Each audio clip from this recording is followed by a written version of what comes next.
जय गुरु जी। मेरे training experience का ये पार्ट 2 है। पार्ट 1 सडनली ऑफ हो गया था क्योंकि मुझे किसी वजह से क्लोज करना पड़ा था वो, तो सडनली बंद हुआ। एनीवे उसी के आगे की कड़ी है। पार्ट 1 देखेंगे तो अच्छा रहेगा। पार्ट 1 देखने के बाद पार्ट 2 देखेंगे तो कंटिन्यूटी अच्छी लगेगी आपको।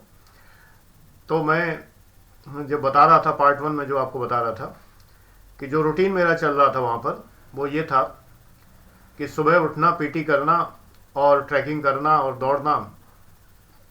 दौड़ना अभी शुरू नहीं हुआ था। अचानक एक दिन सुबह सुबह सीटी बजी और बाहर निकला पीटी करने के लिए। हस्बे मामूल यानी एज यूजुअल पीटी की। पीटी करने के बाद जो है बीके सिंह साहब प्रकट हुए, कर्नल साहब, और उन्होंने दौड़ाना शुरू किया। उन्होंने कहा चलो सब लोग आज तल्ली ताल तक चलेंगे। अब तल्ली ताल तक पूरा दौड़ना नैनीताल में, उतरते समय फिर उधर से लौटते हुए चढ़ते समय वो हालतें ख़राब हुई हैं कि जो पूछिए मत। बुरी तरह मतलब दौड़ाया जाना। और जब हम थोड़े से खुद पर्टिकुलरली इस मामले में बहुत मैं कमज़ोर फील करता था अपने को कि मैं दौड़ नहीं पाता था। अच्छा खासा शरीर भगवान ने दिया था, फिर भी बीके सिंह साहब ने पकड़ के मेरे हाथ में हाथ डाल लिया यूँ साइड से और कहा दौड़ेगा कैसे नहीं, दौड़ना पड़ेगा। ठीक है भाई, दौड़ना पड़ेगा। हाँ, पत्नी बच्चों को मैं ले आया था, चूँकि कॉटेज में रह रहा था तो घर का खाना मिलने लगा था। तो अचानक उसी दिन ये ऑर्डर हुआ, हाजिरी पेशी, जॉइंट डायरेक्टर साहब बुला रहे हैं। शायद पिछले वीडियो मैंने जो बताया था कि बिशन टंडन साहब से मैं मिलने गया था, तो मुलाकात बड़ी भयानक हुई थी।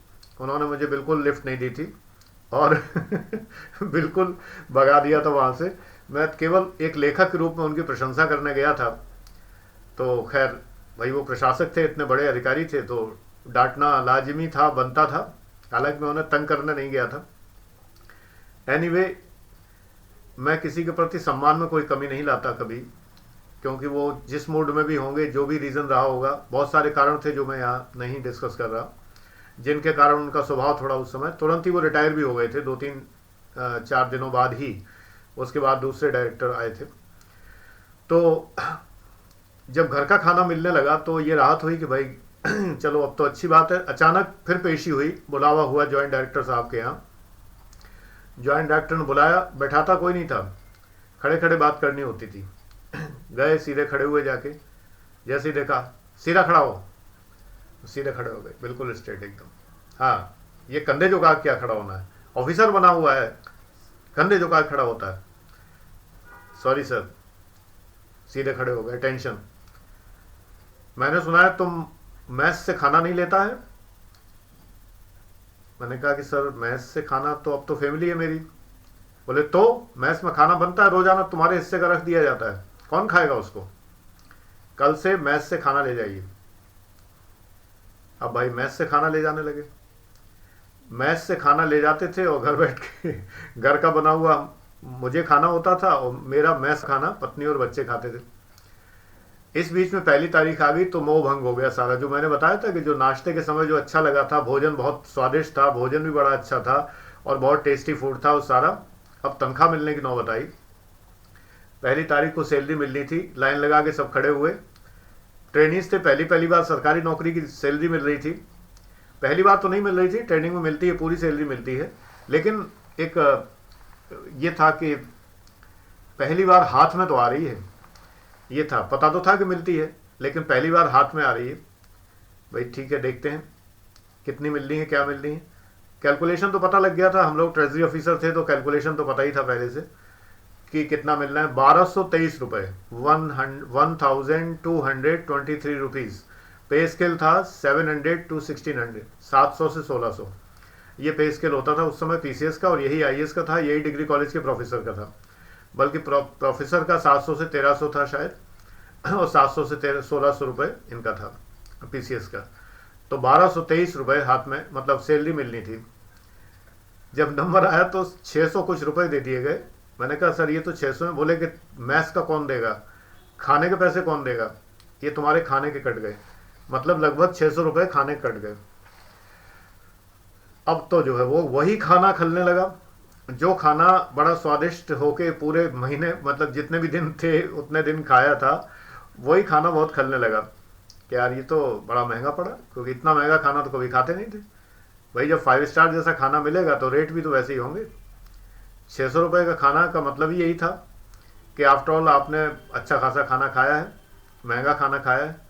खैर आदत पड़ गई, मजबूरी थी। वो 600 रुपये बहुत कम पड़ते थे परिवार के साथ जो है, क्योंकि डिग्री कॉलेज में सैलरी बढ़ चुकी थी उस समय तक, और सैलरी करीब करीब 1800-1900 रुपये, बल्कि शायद 2200 रुपये मिलती थी उस समय, तो 2200। तो 2200 से घट के एकदम नीचे आ जाना तो बहुत खलने लगा। 600 रुपये में कैसे काम चले। खैर फादर को बताया तो उन्होंने भेजना शुरू किया सब्सिडी। ऐसे में जब नहीं काम चलता तो सब्सिडी मिलती है फिर, तो घर से सब्सिडी आनी शुरू हो गई कि भाई काम नहीं चल रहा है, लड़का अफसर जरूर हो गया लेकिन तनख्वाह तो नहीं मिल रही ढंग से। तो इसके बाद जो है कुछ बड़े अद्भुत अनुभव हैं। डे ऑफिसर बनाया जाता था। डे ऑफिसर का काम होता था सब्जी खरीदना। डे ऑफिसर का मतलब सब्जी खरीदने वाला अफसर, तो वो सब्जियां खरीद के लाता था। तो इससे मुझे एग्जेम्प्ट कर दिया। मैथ्स मैनेजर जो थे वो भी एक पीसीएस ही थे, तो उन्होंने हमें एग्जेम्प्ट कर दिया। बोले अरे ये तो लड़का रोज़ का डे ऑफिसर है, ये तो अपने फैमिली के लिए रोज़ सब्जी लाद लाद के आता है, मैं रोज़ देखता हूँ सब्जी और आटा दाल चावल अब लेके आता है, इसको डे ऑफिसर ना बनाया जाए। कोई बात नहीं, बच गए, डे ऑफिसर नहीं बने। एक और ऑफिसर बनते थे हम लोग, जो बनते थे उसका पद का नाम मैं भूल गया। हमारा काम होता था जो गेस्ट फैकल्टी आते थे उनको, एम्बेसडर थी एटीआई की अपनी कार थी एम्बेसडर, उसमें बैठ के जाना, उनको लेकर आना कार से, बस स्टैंड से उनको लेके आना। वो टैक्सी से आते हों या बस से आते हों तो वहाँ से लेके आना, ये काम था। ये बड़ा अच्छा लगता था, कार में जाना और कार में आना। कार तो मेरे पास थी नहीं उसके पहले, तो कार में बैठना बड़ा अच्छा लगता था कि जाना। ये ड्यूटी मैंने बड़ी अच्छे से संभाली और मुझे बड़ा मज़ा आता था इंट्रोड्यूस कराने में कि ये जो अब आपके सामने जो बोलेंगे वो ये महान फैकल्टी हैं, और ये इतने बड़े बड़े लोग आते थे, बहुत बड़े बड़े लोग आते थे। कभी कभी वो रास्ता भूलते थे तो उनको लेने जाना होता था, इसीलिए तल्ली ताल पे, भले ही वो कार से आ रहे होते थे। कभी कभी कुछ लोग जो है अपनी मिनी बस वगैरह लेके आते थे, प्रोजेक्टर वगैरह लाते थे सिनेमा मूवी दिखाने के लिए, यानी कि जो डेवलपमेंट टाइप की मूवीज़ होती हैं सरकारी, उनको दिखाने के लिए। तो जो लोग पहली बार आते थे तो रास्ता भटकने की गुंजाइश होती थी, तो कार में हम उन्हें एस्कॉर्ट करने जाते थे, लेने जाते थे, लेके आते थे, फिर वो आके सब अपना पूरा तामझाम लगा के सारा उधर दिखाया करते थे। That was very marvellous thing. उसमें एक दिन ये खबर मिली कि मसूरी एकेडमी के डायरेक्टर राजेश्वर प्रसाद आईएएस जो हैं वो आएंगे और वो आकर आपको 1 हफ्ते पढ़ाएंगे। हम लोगों को सांप सूंघ गया। अभी बीके सिंह साहब के अंडर में रहते थे, और उसके बाद बिशन टंडन साहब को देखा था, बहुत स्ट्रिक्ट आदमी थे। हाँ, इस बीच में और एक काम हो चुका था। उत्तर प्रदेश के सीएजी, और सीएजी नहीं एजी जिन्हें कहेंगे, अकाउंटेंट जनरल, जो जैसे सीएजी सेंट्रल में होते हैं वैसे ही एजी होते हैं जो इलाहाबाद में हेड होते हैं, वो अकाउंटेंट जनरल हैं, ऑडिटर जनरल रादर। तब पहले एक्चुअली 1976 से ये अलग हो गया था, तो अकाउंटेंट जनरल अलग हो गए थे, ऑडिटर जनरल अलग हो गए थे। नहीं, इसके पहले दोनों एक ही होते थे। तो एजी आने वाले हैं। हम लोगों ने सोचा कि भाई कुछ फाइनेंस के बारे में पता लगेगा, सारी बातें होंगी। तो जैसे ही वो आए तो उन्होंने चारों तरफ देखा। देखने के बाद उन्होंने 4-5 लोगों को खड़े किया। Stand up, yes you please, you. खड़े हो गए। बैठना नहीं आता है? किस तरह बैठे हो? ठीक से बैठिए। तो डांट दिया कस के। हम लोग सोचा गलती क्या होगी, कैसे बैठी। मतलब उनका मतलब था कि मैं पूरा नहीं दिख रहा हूँ आपको कैमरे में, बिल्कुल स्ट्रेट बैठना है, एकदम यूँ, एकदम अटेंशन, एकदम ऐसे बैठना है। जो भी ऐसे नहीं बैठा उसको तुरंत खड़े करके पहले सीधे ठीक से बैठो। अब ठीक से बैठ गए। जरा सा बीच में कमर झुकाई नहीं कि उन्होंने फौरन खड़े किया। इतना डांट के पढ़ाते थे, इतना डांट के पढ़ाते थे कि पूरे टाइम उन्होंने 4-5 क्लास हुए होंगे उनके, खूब डांट के पढ़ाया। तो हम लोग घबराए हुए थे कि अब जो है ये तो मसूरी एकेडमी के डायरेक्टर हैं, ये तो बहुत ही खतरनाक होंगे, आईएएस को ही पढ़ाते हैं सीधे सीधे, ये पढ़ाएंगे तो कल्याणी हो जाएगा। इस बीच में जहाँ तक मुझे याद है आईएएस बैच भी आ गया था हमारे साथ। मतलब जो मसूरी से ट्रेनिंग करके जो यूपी कैडर के लिए लोग आते हैं, जो यूपी कैडर के आईएएस हैं, वो नैनीताल में ट्रेनिंग करते थे, अब लखनऊ होती है। और तो वो लोग जो हैं आ गए थे। कुछ आईएएस थे, उनमें 3 लोग जो हैं वो कॉटेज में रहते थे, हमारे पड़ोसी थे, संजीव शरण जी, वीरेश कुमार जी, और शायद एक अधिकारी और थे, मुझे नाम भूल गया उनका, बीपी नीलरत्न थे शायद। तो हम लोग कॉटेजेस में रहते थे, तो हमारे वो पड़ोसी हो गए थे। एक ट्रेजरी ऑफिसर और कॉटेज में आ गए थे विद फैमिली, वो भी आ गए थे। तो खैर ये तो साइड की बात है।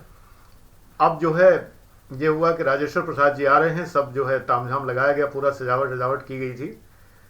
आए तो एक निहायत बढ़िया से इंसान, बहुत ही स्वीट किस्म के इंसान, देखते ही जिनको तबीयत प्रसन्न हो जाए एकदम, मतलब देखते ही आप एकदम खिल जाएं, इतने बढ़िया इंसान।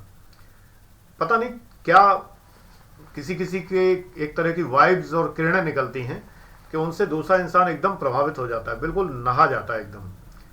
आए बड़े स्वीट तरीके से, स्माइल किया, सबको हेलो कहा और कहा कि आप लोग सरकारी नौकरी में आए हैं और आपको यही फ़र्क है एक्चुअली, आईएएस और पीसीएस की ट्रेनिंग में थोड़ा फ़र्क तो होता ही है। तो ये फ़र्क जो होता है ये वहाँ हमने देखा, चूँकि मैं बहुत सौभाग्यशाली हूँ कि आईएएस के साथ ट्रेनिंग मिली मुझे, मेरे साथ में वो लोग 3 महीने रहे और उसके बाद मेरी भी ट्रेनिंग ख़त्म हो गई, उनकी भी ख़त्म हो गई, प्रोफेशनल के लिए रवाना हो गए हम भी और वो भी अपने।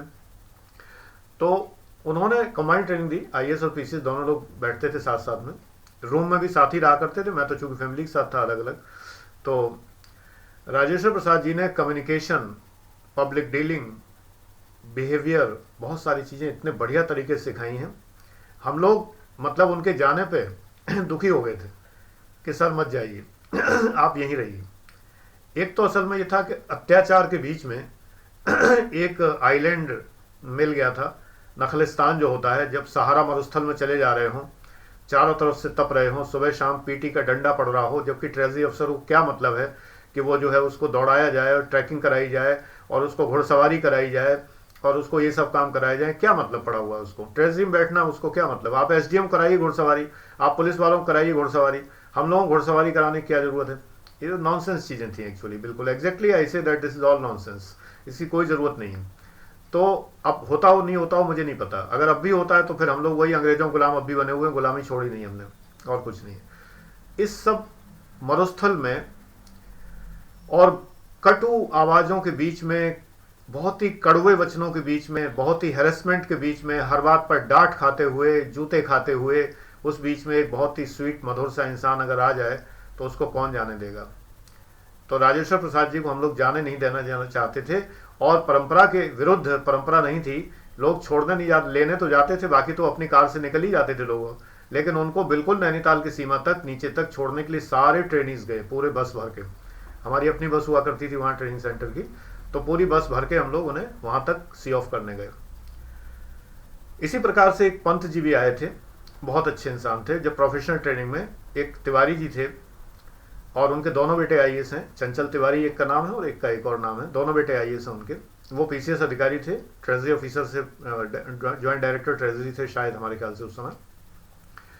वो भी बहुत अच्छे इंसान थे और काफ़ी कुछ उन्होंने हमें बहुत अच्छी अच्छी बातें सिखाई थी। तो कुछ हवा की, ठंडी हवा की बयार थी कुछ लोगों की। तो उस ट्रेनिंग में एक तो राजेश्वर प्रसाद जी का बहुत अच्छा हम लोगों को प्रभाव पड़ा। फिर इसके बाद जो है ये जो लोग आते थे WHO वाले और तरह तरह से जो और लोग जो हैं, ये कल्चरल सिखाने वाले, कल्चरल एस्पेक्ट जो हैं, ये सब चीज़ सिखाने वाले लोग जो हैं, ये काफ़ी अच्छा कुछ हम लोगों को बताते थे और इससे हम लोग बहुत प्रभावित रहते थे। इन सब चीज़ों से जीवन थोड़ा ठीक बना हुआ था, वो तो आदत पड़ गई थी, पीटी रोज करनी है, दौड़ना है ही है, और हर हालत में दुखी होना ही है, इस बात के लिए रोजाना पैर दर्द करने हैं, आदत पड़ गई थी। नो डाउट स्वास्थ्य में लाभ हुआ है, इसमें कोई दो राय नहीं है। बीके सिंह साहब का इस बात के लिए एहसान भी माना बाद में, कि शुरू में तो बहुत बुरा लगता था, लेकिन बाद में जब ट्रेनिंग पूरी हो गई तो एक बार वो मिल गए, खेल मंत्रालय में सचिव थे वो, तो मुझे सचिवालय में घूमते हुए एक बार मिल गए। मैं डर गया एकदम, मैंने कहा, एकदम मेरे मन से निकला, अंदर से आवाज़ आई, सर यहाँ भी? तो उन्होंने देखा तो वो समझ गए, बोले हाँ मैं यहाँ भी, मानो मेरे मन की आवाज़ परख ली हो। कह रहे डरो मत, यहाँ नहीं डराऊंगा तुम्हें। फिर अपने कमरे में ले गए, प्यार से बात की। मैंने कहा अरे सर तो प्यार से बात भी कर लेते हैं, तो उम्मीद नहीं थी कि सर प्यार से भी बात कर लेते हैं, लगता था हमेशा डांट ही पड़नी है। तो वो उनकी ड्यूटी थी, उन्हें ट्रेनिंग्स तो बंदर होते हैं बिल्कुल, ऊपर से बंदर को उस तरह मिल जाए तो खतरनाक हो जाता है। तो ऐसे ही हम लोगों को बंदरों की तरह आए थे एकदम, क्योंकि बंदर इसलिए कि स्टूडेंट होते हैं, स्टूडेंट में वानर प्रवृत्ति होती है, तो वानर प्रवृत्ति थी और उसके बाद मिल गया अधिकार, तो उच्छृंखल वानर हो जाते, फिर तो जो है बड़ी मुसीबत कर डालते। तो नियंत्रण में रखने के लिए ज़रूरी था कोई ना कोई, तो वो बहुत सख्त नियंत्रण करने वाले अधिकारी भेजे गए थे, जिससे कि हम सब लोगों पे वो कंट्रोल कर सकें। तो अब ये उन्हें बुरा लगता था जो लोग सेल्फ कंट्रोल थे, जो अपने आप ही कंट्रोल में रहते थे, उठ पटांग हरकतें नहीं किया करते थे।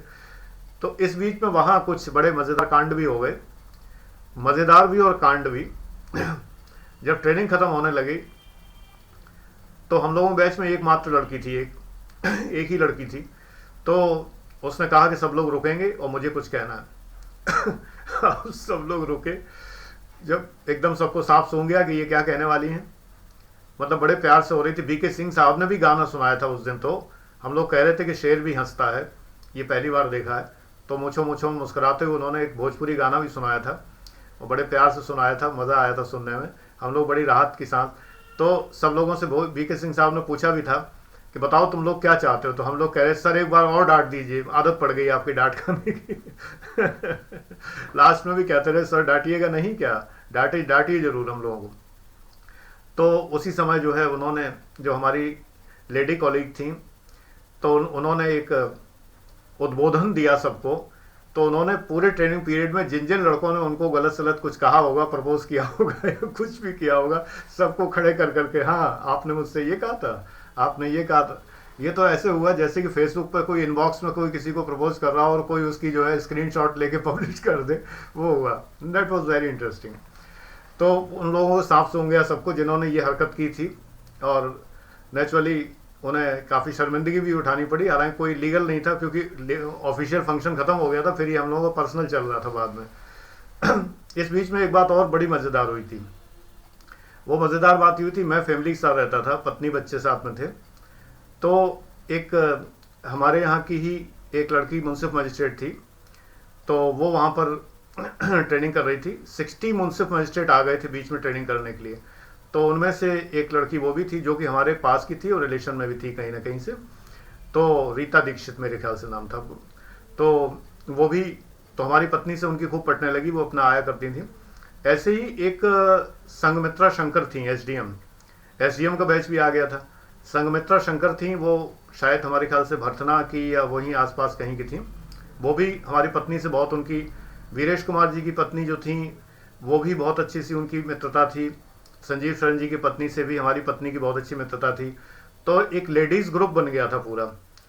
तो हमारे यहाँ खूब छोले भटूरे बनते रहते थे और खाने पीने की चीज़ें बनती रहती थी। और सारी लड़कियाँ जो थीं जो ट्रेनिंग में थीं, उनमें से काफ़ी लड़कियाँ जो हैं वो हमारे घर पे बैठी रहा करती थी। और सब लोग आके, चूँकि उनको अपनी भाभी जी से यानी मेरी पत्नी से बहुत स्नेह मिलता था, लेकिन सारे लड़के मुझसे जेलस थे कि ये लड़कियाँ कभी उनको भाव नहीं देती हैं और ये लड़कियाँ सब इनके घर चली जाती हैं और वहाँ जाके आराम से बैठती हैं और बहुत फ्रेंडली फील करती हैं। तो इस बात से वो दुखी रहा करते थे। बहुत ही मुझ पर हाय पड़ी होगी, बड़ी बद्दुआएं लगी होंगी। तो मैंने कहा यार देखो, यही भावना का फ़र्क है। लड़कियां मेरी पत्नी को भाभी मानती हैं और मेरी पत्नी भी उन्हें उसी तरह ट्रीट करती हैं, मैं भी उन्हें उसी तरह ट्रीट करता हूं। तो इसलिए उनको मेरे घर में आने में, यानी मेरी कॉटेज में आने में उनको कभी कोई प्रॉब्लम नहीं होती है। वो घर से दूर एक घर महसूस करती हैं, इसलिए वो सब आती हैं। वो मेरी कलीग हैं, तो मेरी कलीग होने का मतलब मेरा रिश्ता उनसे जो है, जो एक सामाजिक रिश्ता होता है वही है, और उसी रिश्ते से मैं उनको ट्रीट करता हूँ। मुझे बचपन से यही सिखाया गया है कि हमारी जो कलीग्स होते हैं, जो कलीग गर्ल्स होती हैं, तो वो हमारी बहन के बराबर ही होती हैं। तो मैं यही मानता हूँ। मेरे ख्याल से रक्षाबंधन जब पड़ा तो मेरे 25-26 राखियाँ तो बंधी होंगी ज़रूर। बचपन की यादें ताज़ा हो गई जैसे बचपन में बना करती थी। I never felt odd in this thing कि क्या मैं हमें ये थोड़ी महसूस करूँगा कि सारी लड़कियों से एक ही रिश्ता हो सकता है खाली। तो ये बात मैंने पासिंग रेफरेंस में इसलिए बताई कि इट वाज वेरी इंटरेस्टिंग। और बैचमेट्स बहुत ज़्यादा जेलस रहे मुझसे इस बात के लिए कि सारी लड़कियां उनको लिफ्ट नहीं देती हैं, और इनके घर पर हमेशा जो है, जैसे ही बीच में छुट्टी होती है या कोई त्यौहार होता है, कुछ भी होता है, पत्नी को आदत भी थी सबको खूब बना बना के खिलाने की, बहुत अच्छे ढंग से। तो बहुत बढ़िया माहौल रहा काफ़ी। और वो जो अत्याचार था जो हमारे ऊपर होता था, वो इन बातों से थोड़ा ढक जाता था। खैर वो अत्याचार ख़त्म हो गया था बाद में। प्रोफेशनल ट्रेनिंग में जब आए, दोबारा यूपी घूम के और सारी तरफ घूम घाम के, तो दोबारा जब ट्रेनिंग में आए तो फिर डायरेक्टर दूसरे थे और इसलिए वो नहीं, इस तरह की चीज़ें हुई थी। बट मेमोरी हैं, यादें यादें यादें यादें रह जाती हैं। उस समय जो बहुत कष्ट होता है, बाद में अच्छा लगता है। बाद में हम लोग बीके सिंह साहब को बहुत बहुत धन्यवाद देते थे। ये कहते थे कि अगर बीके सिंह साहब नहीं होते, इतना सख्ती ना की होती, तो हम लोग जीवन में इतने अनुशासन प्रिय ना होते। ये जो घड़ी की आदत है, एकदम पहले भी थी, लेकिन इतनी आदत पड़ गई। सरकारी नौकरी में अगर आप डिसिप्लिन नहीं है तो आप नौकरी ठीक से नहीं कर सकते। ये आदत उन्होंने डाल दी। हाँ, घुड़सवारी वगैरह कोई ज़रूरत नहीं थी, खैर मैंने की भी नहीं, मैं सच बात बता रहा हूँ। लोगों ने की होगी, मैंने नहीं की, क्योंकि मेहता जी से बहुत रिक्वेस्ट करके मैंने कहा घुड़सवारी मत कराई, मैं गिर जाऊंगा, हाथ पैर टूट जाएंगे, जुड़ेंगे भी नहीं आसानी से। ये सब लोग तो लड़के हैं 20-22 साल के, मैं तो 28-29 का हो रहा हूँ, तो इसलिए मुझसे मत कराइए घुड़सवारी। खैर मेहता जी ने रिक्वेस्ट एक्सेप्ट कर ली, मुझे घोड़े पर नहीं चढ़ाया, तो गनीमत है मैं बच गया। योगा लड़कियों से कराया जाता था, लड़कियों से दौड़ कराई जाती थी। हम लोग जेंडर डिस्क्रिमिनेशन से बड़े परेशान थे। मेरे बैच में तो एक ही लड़की थी, लेकिन बाकी तो भरी पड़ी थी। म्युनिसिपल मजिस्ट्रेट में तो बहुत लड़कियां थीं, तो एसडीएम में बहुत लड़कियां थीं, तो इसलिए तो सारी लड़कियां योगा करती थी बैठ के, और हम लोगों को फटकार के बाहर भगा दिया जाता था कि जाओ जाके जो है तल्ली ताल मल्ली ताल घूम के आओ, ये होता था। सो दैट हम लोग बहुत दुखी रहते थे इस बात से, और लड़कियों से बहुत जलते थे इस बात के लिए कि ये लोग बड़े मजे में बैठ के योगा करती हैं, थोड़ी देर योगा करती हैं फिर बातें करती हैं आपस में। तो बड़ी मज़ेदार यादें हैं, और ये बिल्डिंग ब्लॉक्स थे सरकारी नौकरी के स्टार्टिंग के। बहुत सारी बातें हैं, अभी तो 2 वीडियो में थोड़ी थोड़ी बातें मैंने आपको बताई हैं, क्योंकि ये भी थोड़ा सा जानिए लाइफ कैसी है। इसलिए हमेशा पढ़ने पढ़ाने की बातें दुनिया पढ़ा रही है। ब्लैक बोर्ड चौक पे लोग लगे पढ़े हैं, यूट्यूब पे पढ़ाए जा रहे हैं, पढ़ो उनसे। ये बातें कोई नहीं बताएगा, क्योंकि जो अनुभव जिसको है ही नहीं, वो कभी गया नहीं है, तो उसे क्या पता क्या होता है। निशांत जैन का सुनो, निशांत जैन ने अपने ट्रेनिंग के बारे में बहुत अच्छा कोरा पे पोस्ट कर रखा है, और भी चीज़ें बता रखी हैं, ढूंढो उसको, शायद कोई वीडियो भी होगा, बहुत बढ़िया बताया हुआ है उन्होंने। तो ये सब चीज़ें जानना चाहिए, इससे क्या होता है, मोटिवेशन होता है। डरो मत, ये मत डरो कि कैसे होता है आजकल। ये तो मुझे पता है कि जो आजकल मेरे स्टूडेंट ट्रेनिंग कर रहे हैं, तो वो सब नहीं होता पहले की तरह। एवरीवन इज एंजॉइंग लाइफ, सारे लोग मज़े से हैं। हाँ, टफ तो होती है थोड़ी ट्रेनिंग, आपकी जीवन शैली बदल जाती है, दिनचर्या बदल जाती है, टफ तो होती है, बट ये टफनेस में ही मज़ा है। पुलिस की ट्रेनिंग तो होती ही टफ है, अगर पुलिस में होते हैं। मुरादाबाद जब मेरी पोस्टिंग हुई है, तो पीटीसी मेरे सामने था, police training centre. DM colony है, डीएम कॉलोनी के ठीक सामने जो है, लगभग ठीक सामने पूरा ग्राउंड है, वो पुलिस ट्रेनिंग सेंटर है पीटीसी। और उसी के पहले, थोड़ा सा पहले एसएसपी का आवास था, उस समय चंद्रा साहब एसएसपी थे। पहली पोस्टिंग मेरी मुरादाबाद हुई, तो डीएम कॉलोनी में रहता था। डीएम का बंगला है और एसएसपी का बंगला है, उसके बाद लेफ्ट हैंड को अंदर चले जाते हैं, जब मुरादाबाद की तरफ से जाते हैं, अंदर चले जाते हैं पुलिस लाइन वाली सड़क पर, तो पूरी डीएम कॉलोनी है। शुरू में जो है टाइप 4 आवास बने हुए हैं, टाइप 4 के, यानी 4 कमरे वाले।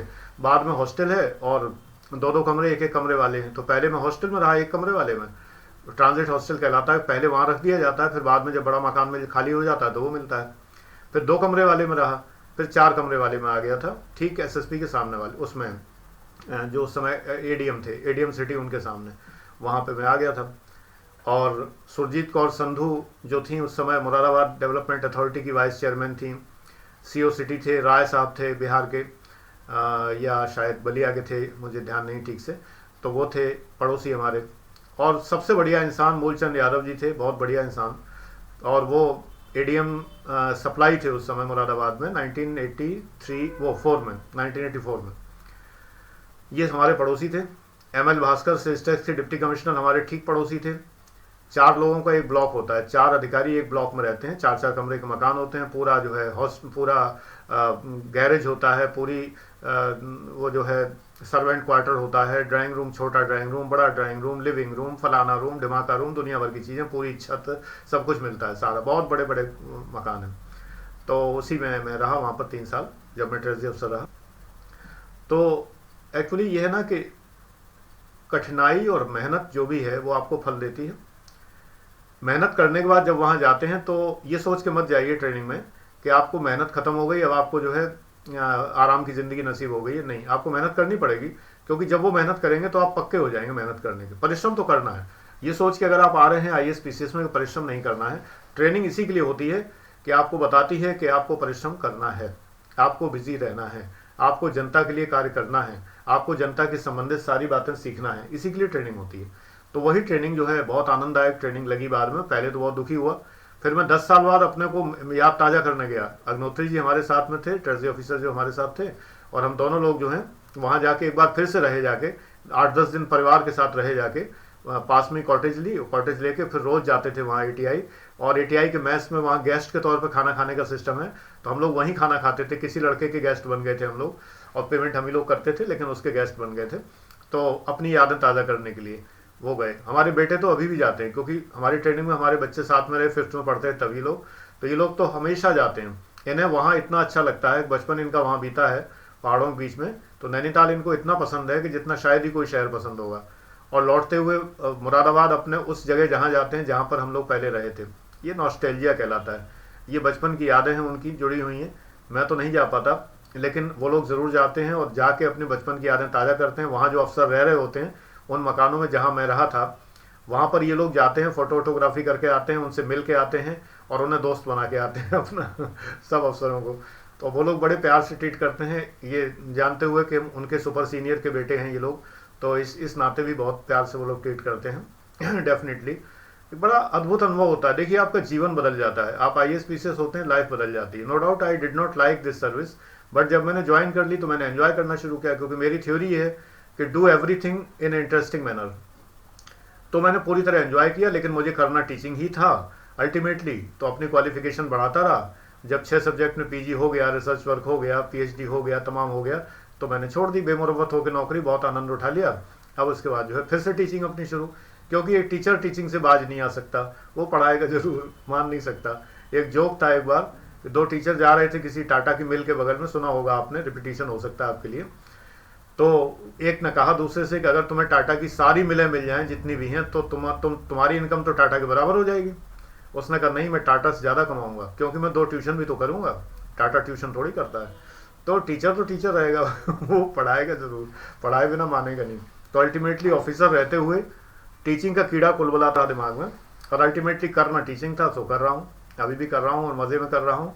रिटायरमेंट का इस पर कोई असर नहीं होता, वरना तो मेरे साथ के लोग रिटायर हो गए। रिटायरमेंट के पहले लोगों की हवा ख़राब हो जाती है, रिटायरमेंट होने वाला, अभी होने वाला। लोग कहते थे यार तुम अच्छे रहे, तुमने बढ़िया शुरू कर दिया पहले से ही, 15 साल पहले ही से तुमने शुरू कर दिया, बहुत अच्छा रहा। मैंने कहा मैंने इसलिए थोड़ी शुरू कर दिया, मेरी कोई प्लानिंग थी रिटायरमेंट की, बस मुझे मज़ा आता है टीचिंग में, so that I started teaching.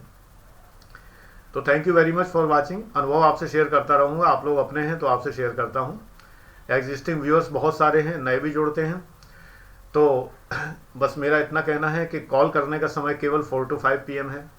मैं डॉक्टर आनंद प्रतीक्षित हूँ, लाइफ मैनेजमेंट चैनल से, शिखर IAS एकेडमी गाजियाबाद से।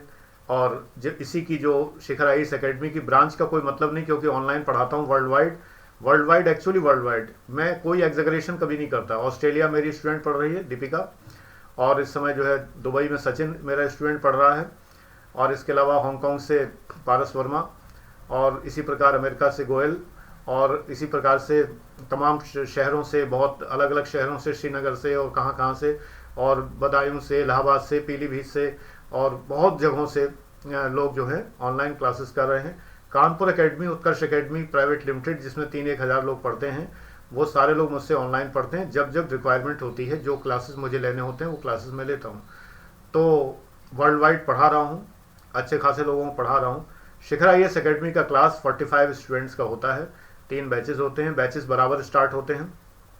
हर महीने नए बैचेस कोई ना कोई डेट में स्टार्ट होते रहते हैं। तीनों बैचेस के 3 तारीखें अलग अलग। वो आपको क्लियर नहीं होगा, कंप्यूटर मैनेज करता है, क्योंकि इतने सारे स्टूडेंट्स को मैनेज करना कंप्यूटर का ही काम है। तो इसलिए वो सब चीज़ें यहाँ बताने के लिए नहीं हूँ, यहाँ यूट्यूब पर मैं बताने के लिए इसलिए हूँ कि आप याद रखिए मेरी बात, आप बिना कोचिंग के तैयारी कर सकते हैं। आपका जो बेसिक इंस्टिंक्ट है वो तैयारी करने का है। अगर आप तैयारी करके निकल जाएंगे तो कोचिंग केवल बाधा बनेगी। अगर कोचिंग ढंग से नहीं पढ़ा रही है तो केवल बाधा बनेगी, क्योंकि आप सिलेबस देखिए, SBBNR फार्मूला याद रखिए, पूरा सिलेबस पढ़िए, प्री मेंस दोनों का, जो जो एग्जाम देना है उसका, और पूरा सिलेबस देख के फिर बुक्स खरीदिए। सिलेबस की एक एक बात बुक्स में कवर होनी चाहिए। उसके बाद एक एक बात के नोट्स बनाइए, सिलेबस के हर चीज़ जो उसमें लिखी हुई है उसके नोट्स बनाइए, थॉट डेवलप करिए, रिवीजन करिए, बैक ईयर पेपर देखिए। आप अकेले निकल जाएंगे, किसी कोचिंग की आपको जरूरत नहीं है। कोचिंग का सहारा बैसाखी मत तलाशिए।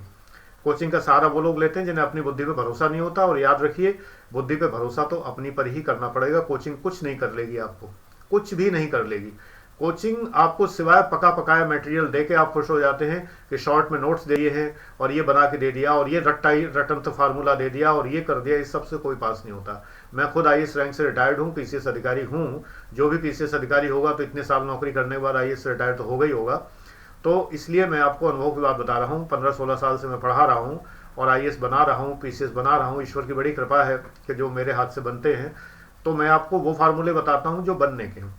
मेरा अनुभव ये नहीं है कि मैं इतने बार मेंस दे चुका हूँ, मेरा अनुभव ये है कि मैं 4 बार PCS फाइनली सेलेक्ट हो चुका हूँ। ईश्वर की बहुत बड़ी कृपा है, इसलिए मेरी बात की तुलना किसी और व्यक्ति की अनुभव से नहीं है जो कभी पास नहीं हुआ हो।